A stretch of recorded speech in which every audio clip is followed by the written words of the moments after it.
পূরণ হলো এটা। আজকে এইখানকার মানুষের দীর্ঘদিনের দাবি প্লাস আমাদেরও দাবি ছিল, আমরা চেষ্টা করছিলাম এই মগটাকে এই করার।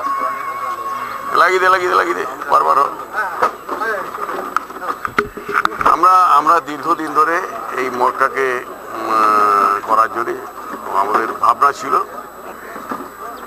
1,30,00,000 টাকা ব্যয় মগটা হয়েছে, সুন্দর ব্যবস্থা হয়েছে।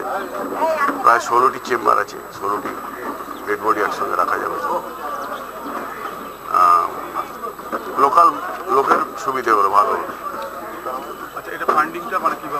ফান্ডিং 1,30,00,000 টাকা আমাদের রাজ্য সরকারের হোম ডিপার্টমেন্টের টাকা। এটা তারা একটা যেটা সেটা হচ্ছে আগে যখন বাঁশতলা শ্মশান থেকে জরিস গ্লাস পোড়ানো সেখানে একটা পলিউশনের ব্যাপার ছিল, কিন্তু এই শিবপুর শ্মশান পর্যন্ত যখন পোড়ানো হচ্ছে এখানে কি পলিউশন সত্যি সেভাবে ফাঁকা জায়গা? এখানে আমরা যে এটা করেছি, আমরা যে শিবপুরে যে আমাদের চুল্লিটা হয়েছে সেটা চুল্লি তো পলিউশন ফ্রি চুল্লি, এবং এলাকাও তো ফাঁকা। হ্যাঁ, এলাকাও ফাঁকা, অসুবিধা হবে না, স্বাভাবিক সুস্থ পরিবেশ থাকবে।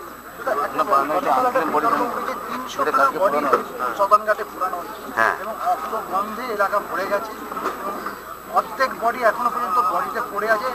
ঠিকাদার সংস্থার দাবি তারা টাকা পায় না বলে বডি পোড়ায়।